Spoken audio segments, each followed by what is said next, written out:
வணக்கம். ஆன்மீக அன்பு நெஞ்சங்களுக்கு சங்கர சுப்பிரமணியத்தின் அன்பார்ந்த வணக்கங்கள். இப்போ நம்ம பார்க்க போகிறது மாசி மாதம் பற்றிய ஒரு சிறிய குறிப்பும், பின்னர் அந்த மாசி மாதத்தில் 12 ராசிக்காரர்களுக்கும் எப்படி இருக்குது அப்படின்றத பொறுத்து தான் இப்போ நம்ம பார்க்க போகிறோம்.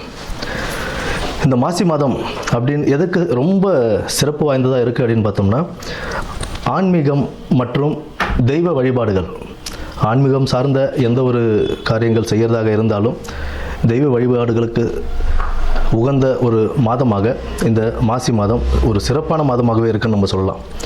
இதில் முக்கியமாக என்ன அப்படின்னு பார்த்தோம்னா, விஷ்ணுபதி புண்ணிய காலம்னு சொல்லுவோம். விஷ்ணுபதி புண்ணிய காலம் அப்படின்றது மாசி 1ஆம் தேதி, அதாவது 13ஆம் தேதி மாசி மாத பிறப்பு அன்னைக்கு நமக்கு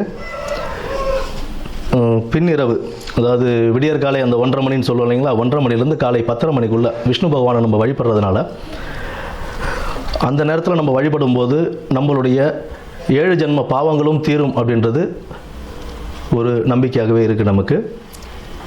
மேற்படி செல்வ வளமும் எல்லாமே நமக்கு கிடைக்கும் அப்படின்ற ஒரு இதுவும் உண்டு. விஷ்ணு பகவானை துளசி மாலை அணிவித்து நம்ம வழிபட்டுக்கிட்டு வந்தோம். பெருமாள் விஷ்ணு துளசி மாலை அணிவித்து அந்த விடியற் காலை 1:30 மணியிலிருந்து 10:30 மணிக்குள், காலைல 10:30 மணிக்குள்ளே நம்ம வணங்கிட்டு வரும்போது நமக்கு உண்டான செல்வ வளமும் கிடைக்கும் அப்படின்றது சொல்கிறாங்க. குடும்பத்தில் ஒரு மகிழ்ச்சியும் நிலவும், இருக்கிற பிரச்சனைகள்லாம் படிப்படியாக குறைய ஆரம்பிக்கும். அதாவது இத்தனை வருடத்தில் நீங்கள் ஏகாதசி விரதம் இருந்திருப்பீங்க அப்படின்னா, அந்நிய தினத்துக்கு விஷ்ணுபதி புண்ணியகாலம் அப்படின்ற அந்த தினத்தில் நம்ம விஷ்ணுவை வழிபடும் போது எத்தனை ஏகாதசி, பல ஏகாதசிகள் விரதம் இருந்ததுடைய பலன் நமக்கு கிடைக்கும் அப்படின்றதும் சொல்கிறாங்க. அடுத்தது பார்த்தோம்னா, இந்த மாசி மாதத்திலேயே சிவராத்திரி, மகா சிவராத்திரின்னு சொல்லுவோம். மாசி மாதத்தில் வரக்கூடிய சிவராத்திரியை, அந்த சிவராத்திரி சிவபெருமானுக்கு உகந்த ஒரு தினமாக நம்ம அதை கொண்டாடிக்கிட்டு இருக்கோம், மகா சிவராத்திரியை.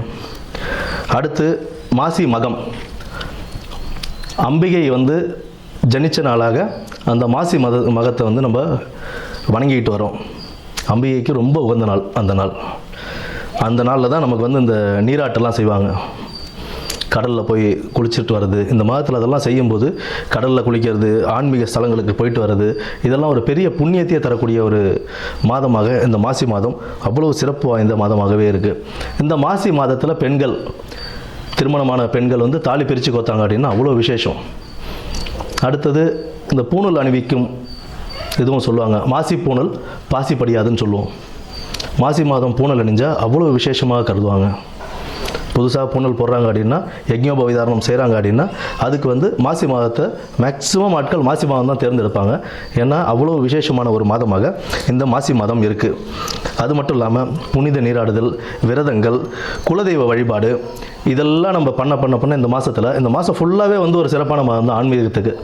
ஆன்மீகத்துக்கும் தெய்வ வழிபாடுக்கும் ரொம்ப ஒரு சிறப்பான ஒரு மாதமாகவே இந்த மாதம் அமையும்.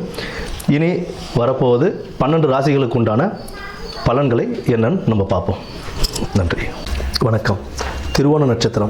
திருவோண நட்சத்திரக்காரர்களுக்கு இந்த மாசி மாதம் எப்படி இருக்க போகுது அப்படின்னு பார்ப்போம். மகிழ்ச்சிகரமான ஒரு மாதமாகத்தான் இந்த மாதம் உங்களுக்கு அமைய போகுதுங்க. எதிலும் வெற்றி அப்படின்ற சுச்சுவேஷனில் தான் இருக்கும். அந்த வெற்றி கனியை பறிப்பதற்கு கொஞ்சம் கடின உழைப்பு அவசியமாக இருக்கும். மேலதிகாரிகளுடனும் சக ஊழியர்களுடனும் நல்ல ஒரு இணக்கம் உண்டாகக்கூடிய ஒரு மாதமாக இந்த மாதம் உங்களுக்கு இருக்குங்க. எதிர்பார்த்த பணவரவு கிடைக்க கொஞ்சம் தாமதமானாலும் கிடைக்கும். அதற்குண்டான முயற்சிகளில் நீங்கள் ஈடுபட வேண்டியது ரொம்ப முக்கியமாக இருக்கும். மற்றும் முன்னேற்றம் ஏற்படக்கூடிய எல்லா வகையிலும் நீங்கள் முயற்சி பண்ணி நல்ல ஒரு வெற்றி கனியை பறித்து எடுத்துகிட்டு வருவீங்க. எந்த ஒரு காரியமாக இருந்தாலும் அந்த காரிய சித்தி அடையிறதற்கு நீங்கள் செய்ய வேண்டிய முயற்சிகளை விடாது செய்யுங்க.